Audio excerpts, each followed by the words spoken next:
Yes, Red Zone TV kwoli webale kubanga okyagoberera yonna gy'osinzira okubanga gy'otulabira nga bulijjo ky'okola okubanga otugoberera kya mutawaana nnyo atanaba kubanga osubscribinga kikole tubeere nga ate tutambula ffenna. Omuvubuka oyo gwolaba ku screen yo bamuyita Akiso Benjamin yeeyita oppressed. Ono ye muvubuka akwatidde ekibiina ekya National Unity Platform kaadi yakyo mu kalulu akabindabinda ku University Kyambogo. Akalulu kano bagenda kulonda guild president. Olwalero ng'ennaku z'omwezi 6 wenkoledde eggulire lino bagenda kulonda ng'ennaku z'omwezi 10 omwezi guno gwennyini ogwe-10 omwaka guno 2024 era ennaku zisigaddeyo nga 3 zokka ezijjudde wiiki eno gye tutandika mwe bagenda okuba nga balondera ani agenda okuba nga afuuka guild president ku university eno. Ebibiina bingi bireesa abantu, abavubuka bangi bavuddeyo beewandiisizza wabula ekibiina ekya National Unity Platform kyalazeemukko ekyenjawulo nga bwe ngenda okulaga mu katambi kogenda okubanga olaba ku mukutu guno ogwa Red Zone TV. Omusajja ono yawangula akalulu ke bayita akamyufu oba kye tuyinza okuyita primaries wakati w'abasajja bano abaali baagala kaadi ey'ekibiina ekya National Unity Platform okubanga bavuganya ku kalulu akagenda maaso mu Kyambogo University. Omusajja ono yakawangula wabula nga waaliwo okutegeka akalulu kano ku kitebe ekya National Unity Platform era ebyava mu kulonda ebyamufuula okubeera nga yakwatidde ekibiina kino fulaga bye bino. Akalulu kano kakonda kitibungubanga ennaku z'omwezi 25 omwezi gwali gwa mwenda oguwedde omwaka guno gwennyini 2024 era nga declaration form yajja eraga nti Akiso Benjamin ku bululu 10 obwalondebwa yafuna obululu 583. Ne wabaawo gwe bayita Mugalya Humphrey yafuna obululu 58 era nga ku bana ababiri bw'ogatta omugatte bwali obululu 641 obwalondebwa newankubadde nga obululu 5 bwabalibwanga obwali invalid era nga bwali bufu. Obululu 10 obwali butegekeddwa wabula nga abangi tebalonda era nga abalonda Akiso Benjamin yafuna obululu 583 mwene nafuna obululu 58 wane ekibiina ekya National Unity Platform mu buli ngeri yonna kyali kirina kubanga kimukwasa bukwasa tiketi akikiikirire wali ku University ey'Ekyambogo. Ennaku zino zonna babadde bakola rally nga womanyi universities zibeera ne campaigning rallies nga bwomanyi obululu obulala we bubeera. Kakati ebiseera bino byonna omusajja ono abadde yeetikka University ey'Ekyambogo era nga yabadde akyalebya byanne mu mbeera ejje bayita online polls.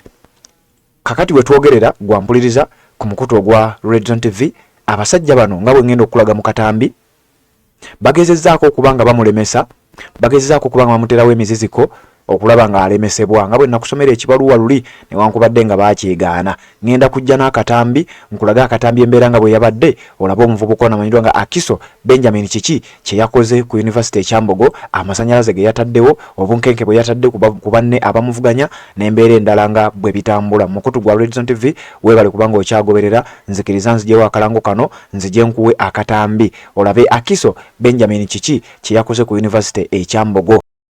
Assalamu alaikum wa rahmatullahi wa barakatuh. Amanya n'eddoboozi Haji Abdul omusomi w'eddua. Nkola ku nsonga ez'enjawulo, emirimu nga gikutataganyeko, ebyenfuna byo nga bidobonkanye, ne oba oli bweru wa ggwanga emirimu gya kucankalanako.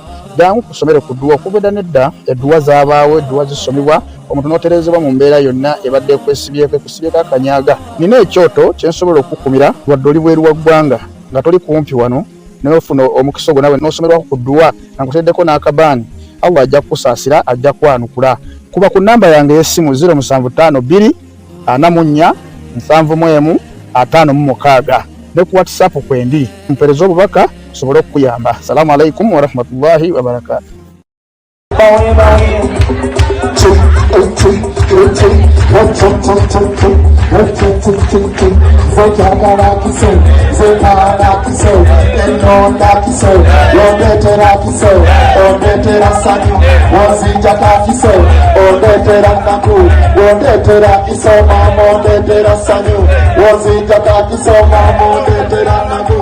Mama yanga mama jolo ndakiso yogende chambo komutala myolo ndakiso mama yanga mama jolo ndakiso abana beka bojja mulo ndakiso owafe yakiso abagala kiso zajagala kiso enonda kiso wondetera kiso wondetera sanyu wonzijaka kiso wondetera nabu akiso Akiso, Akiso, so, so, so, Akiso, Akiso, Akiso, so, so, so, Akiso, Akiso, Akiso, so, so, Akiso, so, so, Akiso, so, so, Akiso, so, so, Akiso, so, so, Akiso, so,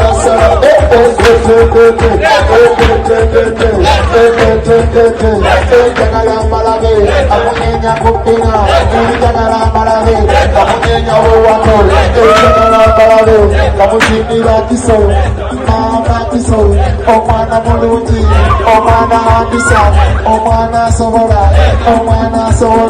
ebonna batike, ebatika kiso, abana bagala kiso, woba wa kiso, oba wasanyu, woba wa kiso, oba wasanyu, oba jaga kiso, obaletera naku, tubaletera kiso, abana bakabota mujulesa kiso, abana bakabota mujulesa kiso, abana bakabota mulengera kiso, abazindira kiso, abanenyeza kiso, asobola kiso, omulunja kiso, owabeya kiso, akiso